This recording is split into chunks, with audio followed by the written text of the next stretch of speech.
Oi, gente. Mais um vídeo aqui pro canal do Neto Jacuí. Eu sempre faço meus vídeos com fundo musical, mas hoje, como é um assunto bastante polêmico, né? Eu não vou colocar fundo, tá bom? Porque trata-se de doença. Hoje eu quero falar de uma doença que, graças a Deus, ela já está praticamente quase erradicada no mundo, né? Hoje, dessa doença, capaz que não tem 20% pessoas infectadas com ela, porque veio a medicação, né? Então, eu quero falar hoje de Hanseníase, né? A pessoa, na época, conhecia mais como leproso, né? Lepra, né? Então, a pessoa que contraria a doença, eles chamavam de leproso, né? Outros chamavam de ruim do sangue, nem fala doente do sangue, fala ruim do sangue, né? Então, era mais ou menos assim. E nessa doença envolve duas pessoas da minha família, meu avô e meu tio. Mas antes de falar deles, né, que é o caso de hoje envolve os dois, quero falar um pouco da doença. Essa doença lá na nossa região, ela proliferava muito.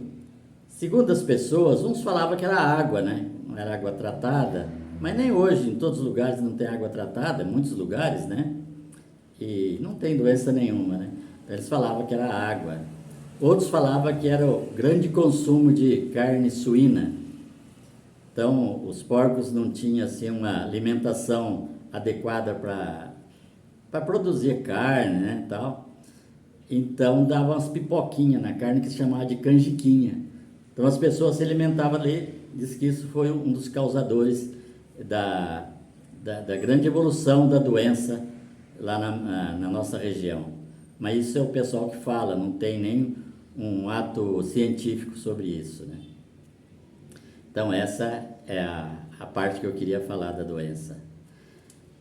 E em 1940, em Três Corações, foi instalada a Colônia Santa Fé, ou Sanatório Santa Fé, pelo então governador Benedito Valadares Ribeiro, né? E ela só foi inaugurada em 1942.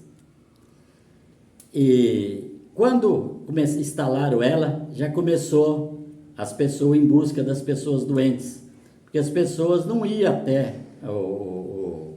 até lá, né, que era difícil. E como Três Corações ficava um pouco, e fica até hoje, né, distante lá da minha região, cerca dos 300 quilômetros, aí a polícia era encarregada de capturar os doentes, né? Então eles faziam é um rastreio, né? Através de denúncia, a pessoa falou, naquela casa ali tem dois doentes de sangue, ou naquela casa ali tem uns três que é leproso, então pode infectar todos nós, que a doença ela era contagiosa antes de tomar os medicamentos, né? Porque no auge da febre, o contato assim, se a pessoa tivesse uma feridinha ou o doente também tivesse um contato ali, era contagiosa mesmo. Então a doença era transmitida, muito difícil, né? E tinha muito preconceito, o preconceito daqui a pouco chega. Aí a polícia saía de casa em casa. E veja bem, eles chegavam numa casa, era como se fosse prender os piores bandidos que existia. Eles chegavam na força mesmo. Então, a pessoa não tinha tempo nem de trocar a roupa. Ele tinha que sair com aquela roupa que ele estava mesmo. Se ele não tinha nem como despedir da família. Então, se tivesse um familiar, daqui a pouco vai chegar meu pai, ou minha mãe, ou meu filho, né, qualquer um. Então, o senhor espera um pouquinho. Não tinha nada disso. Eles resgatavam, e não era em carro, não, era no cavalo. Outros, nos lugares mais fáceis, ia de carroça. Mas aonde a carroça não andava, porque naquele tempo não tinha estrada, era muito difícil, só estrada de carro de boi. Então, eles montavam no cavalo, às vezes até algemava o doente, né? Para levar já para tirar do convívio das outras pessoas. Então era muito difícil. Então as pessoas choravam, e as pessoas sabiam que após a saída do doente, era a última vez que ele ia ver, porque a morte já estava decretada ali. Naquele momento a morte já foi decretada, desse jeito. E então lá tinha um lugar, tem até hoje, mas que chegava a estrada de ferro da Mogiana. E era um ramal que saía de Guaxupé e ia até num lugar chamado Biguatinga. Era um bairro, né? Era e é até hoje, de São Pedro da União. Mas ali tinha um comércio, na época, enorme, porque tudo chegava através da estrada de ferro, porque não tinha estrada para caminhão, nada, rodovia, ou estrada mesmo de terra, que chegasse um caminhão, era só o trem mesmo que chegava até naquela cidade. Então eles levavam um vagão, às vezes 1 ou 2 vagões, isso dependia do número de pessoas, e aqueles 2 vagões ficavam no pátio da estação, bem longe, e ali eles capturavam os doentes e jogavam dentro daquele vagão. E ali ficava, não sei como, acho que não tinha nem como dormir, certo? Ficava sentado, né? Deve ser isso aí, que dessa eu não tenho informações. Eu só sei que a comida para eles, não sei se vocês conhecem aquelas espátulas que eles têm no forno de pizza, para colocar a bandeja de pizza, né? Tem uma espátula. Então eles punham o prato de comida ali em cima daquela espátula e enfiava dentro da janela do trem e a pessoa pegava e comia. Então, e a água, tudo desse jeito. E o banheiro era um banheiro que tinha lá dentro dos vagões, né? É um banheiro bem caótico mesmo, era muito difícil. Então, quando era muita gente, ficava 2 vagões. Quando era mais pouco, era um vagão só. Então, minha avó contava, né? Meu pai também contava, que eles estavam em casa, era mais ou menos umas 11 horas do dia, quando foi chegando a polícia, né? E já foi falar, aqui tem 2 doentes aí? Aí minha avó falou, tem. Nós veio buscar eles. Mas como buscar? Não, nós veio buscar, e já foi descendo e já foi capturando. Eles vinham com espécie de umas luvas, que eles morriam de medo também, né? O policial de ficar doente. Então pegava eles e do jeito que estava ali, jogava em cima do cavalo. Então jogou o meu avô no cavalo e meu tio na garupa. O meu tio, na época, acho que tinha mais ou menos uns 14 anos, mais ou menos de 12 a 14 anos. Daqui a pouco eu vou mostrar até a fotinha dele. Ah, não, vou mostrar até agora para vocês. Olha, não sei se dá para vocês verem. Essa foto foi tirada já antes dele morrer. Ele morreu com 52 anos. Ele se chamava Benedito Pereira Neto. E meu avô, Ramiro Pereira Neto. Mas falava Ramilo Pereira Neto, né? Levaram. Do jeito que estava, levou. Então minha avó ficou chorando, todo mundo, né? Aí eles falaram, olha, vai ficar lá no vagão lá em Biguatinga. Se vocês quiserem ver eles, tal dia o vagão vai sair. É nesse dia. Você não adianta ir antes, você não vai entrar, não vai nem chegar perto. Mas tal dia o vagão vai embora para Três Corações, então aí vocês podem ir lá ver ele. Aí foi minha avó, foi o meu pai, né? E o meu tio. Meu pai era criança, meu tio criança também. Aí foram, mas não tocaram neles. Então da janelinha eles falaram tchau, né? E o vagão, o trem já, o vapor, né? Que era Maria Fumaça, engatou lá e já foi saindo. Então eles ficavam na janelinha falando tchau.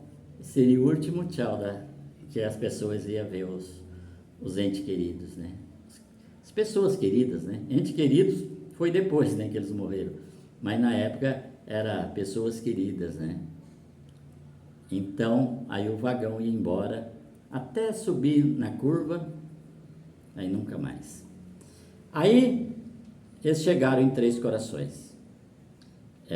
Acho que viajaram a noite toda, um sacrifício danado, isso meu tio me contava. Lá, aí o trem passava em Três Corações e até a colônia Santa Fé, a estação chamava Estação Carneira Resende. E quando desembarcavam os doentes, eles iam algemados até lá na colônia. E a colônia era cercada por uma cerca elétrica, ninguém passava, e era cheio de guardas. para que os doentes não fugissem. Agora vocês veem qual a dificuldade. Não tinha nenhum medicamento que pudesse curar. Nada disso. Eles davam só os medicamentos para as pessoas tirar as dores, né? Aquelas dores terríveis.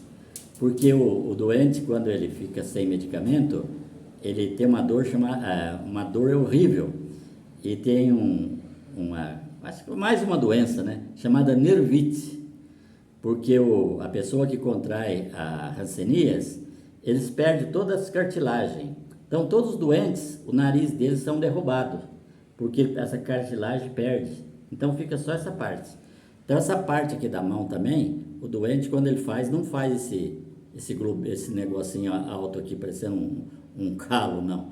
É tudo fundo, né? E como é cartilagem, os nervos é cartilagem, então os nervos, a tendência é encolher. E vai encolhendo e perde também os nervos. Então os doentes, as mãos deles são mais ou menos assim, ó, desse jeito. Porque entorta tudo aqui, dedo. Muitos perdem os dedos dos pés, das mãos, porque não tem circulação. Então a cor deles fica feia, né? A cor bem difícil mesmo, né? Aí que é o X da questão, né? Porque não tinha medicamento, ficava lá a esmo. Visitas, nossa, como as visitas eram difíceis. Então as pessoas podiam conversar com o doente, tinha um espelho, aliás, espelho não, um vidro, né? Então a pessoa ficava de um lado e aquele vidro do outro. Então a pessoa precisava falar muito alto para que a pessoa de lá ouvisse e o outro de cá também. Então se levasse alguma coisa assim, alguma comida, então tinha que dar por trás. Então os guardas pegavam e jogavam lá. Então pega aí, é teu, né, para ele comer. Então minha avó foi, ela e meu pai, né, visitar o meu avô e meu tio lá. Aí chegaram lá, meu avô já estava em estado, quase estado terminal, né, andando com dificuldade. Meu tio não, era rapaz, né, novinho, e meu avô já estava quase indo embora. Mas ainda deu para conversar com eles, né.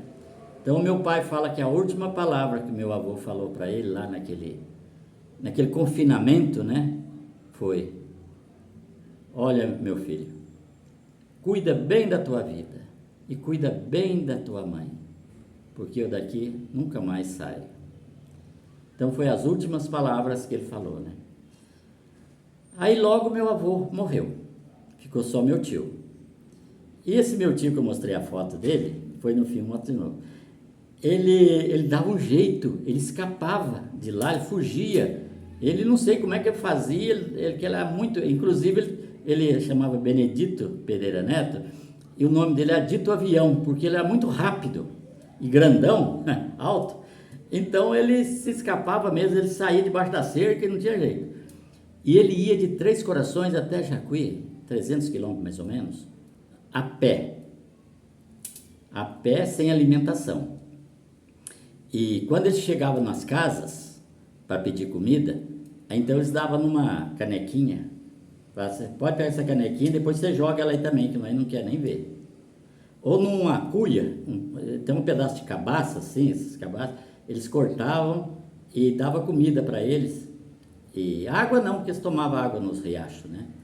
E dava comida daquele jeito. Então você come e joga esse negócio fora aí também. Se tivesse um garfo, qualquer coisa, muitos pegavam um pedaço da cuia mesmo, fazia espécie de uma colher para comer e jogar. Isso meu tio passou muito. Ele dormia no mato para ver minha avó, né? E os irmãos, né? Meu tio, Merquides, né? E meu pai. Então, quando ele chegava lá, às vezes chegava de noite, minha avó não estava esperando, ele chegava e tinha que ficar escondido, porque os próprios parentes denunciavam para a polícia ir lá pegar ele. Aí ele ficava escondido num quarto lá, ninguém contava que ele estava lá, de jeito nenhum. Ah, se soubesse, era na mesma hora, eles comunicavam a polícia, comunicavam todo mundo, e era difícil. Aí minha avó cuidava dele, tudo certinho, ele chegava um dia e falava: mãe, agora está na hora de eu voltar, vou embora.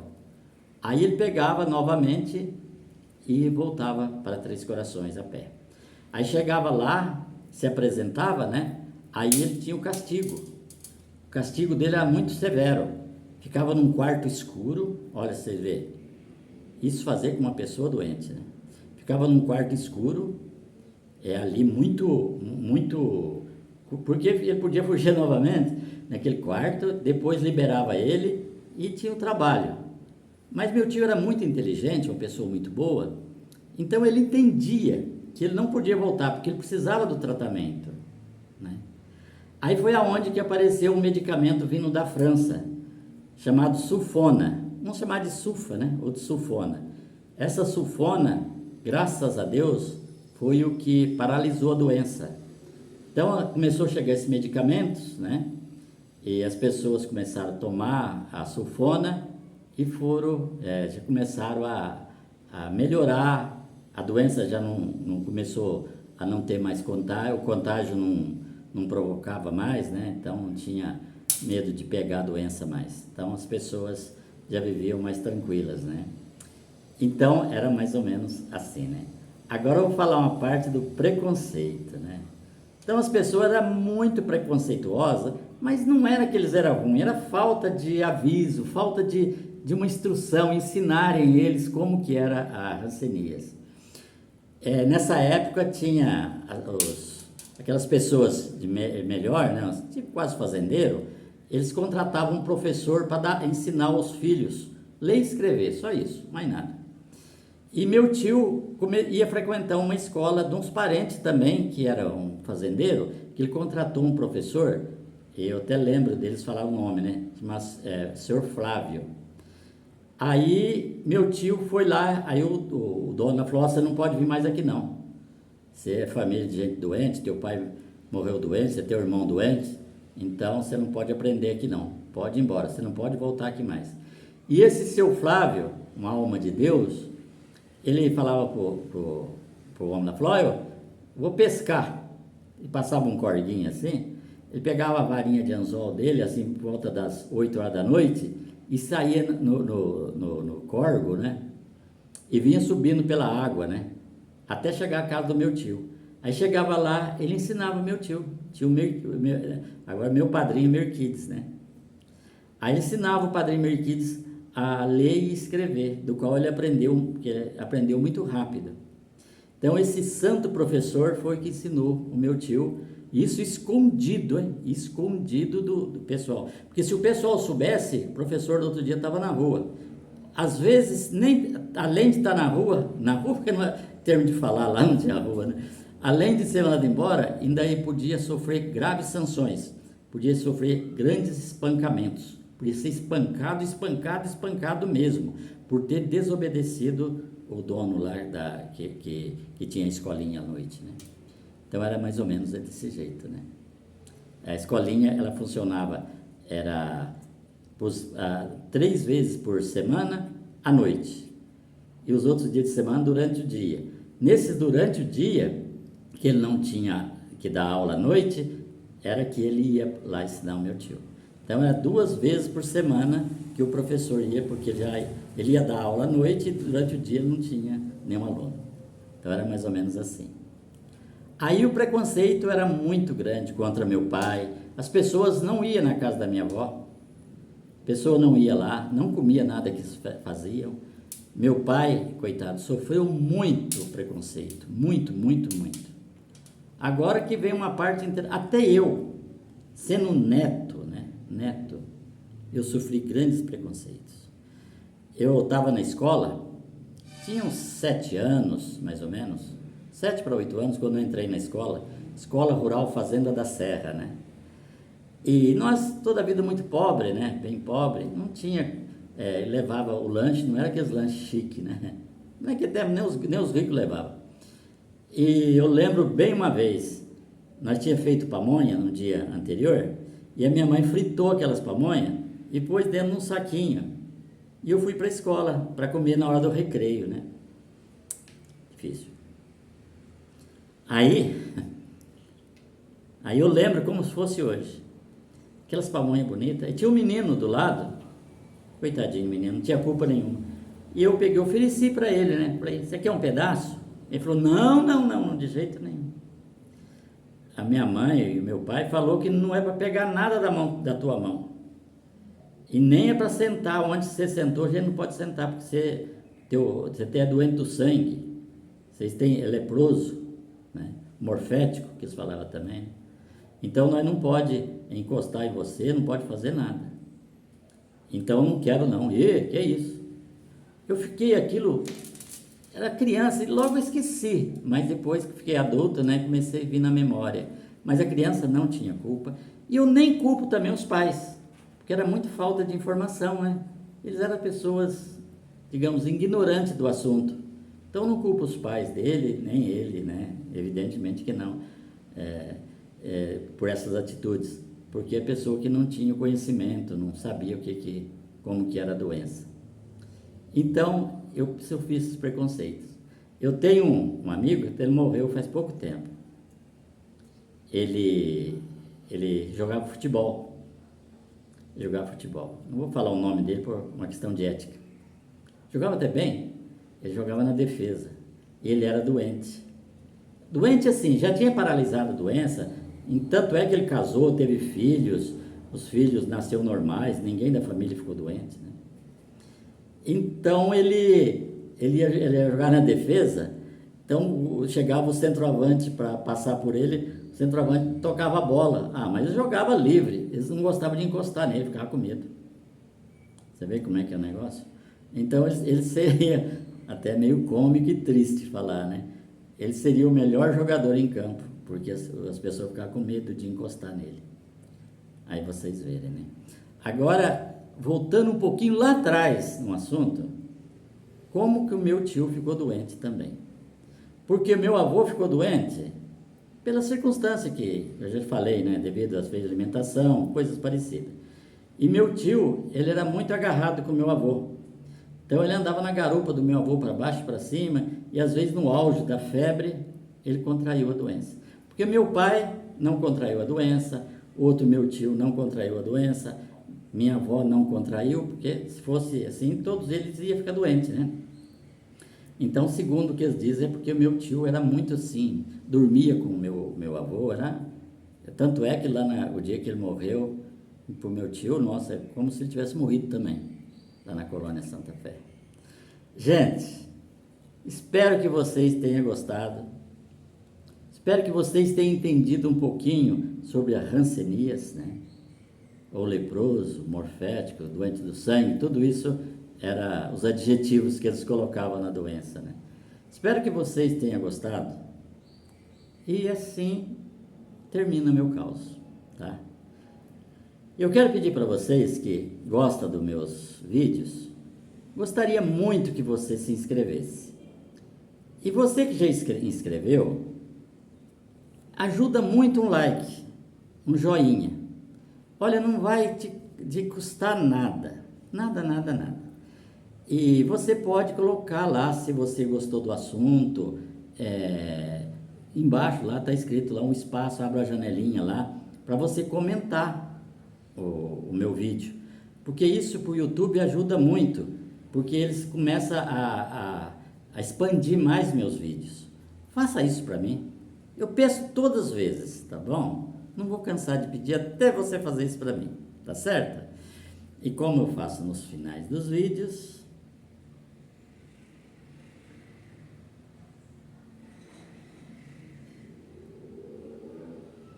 é uns 3 segundos, gente, eu converso com Deus. Agradeço Ele pela minha vida e agradeço também pela tua vida, tá? Que você tenha muita saúde, que você preserve muito tua fé e acredite muito em Deus. Tenha muita fé em Deus, Jesus Cristo e a Nossa Senhora Aparecida. Tá bom, gente? Em nome do Pai, do Filho e do Espírito Santo. Amém. E para encerrar, vou deixar vocês mais um pouquinho com a foto do meu tio aqui. Esse que sofreu demais, indo a pé de Três Corações até Jacuí.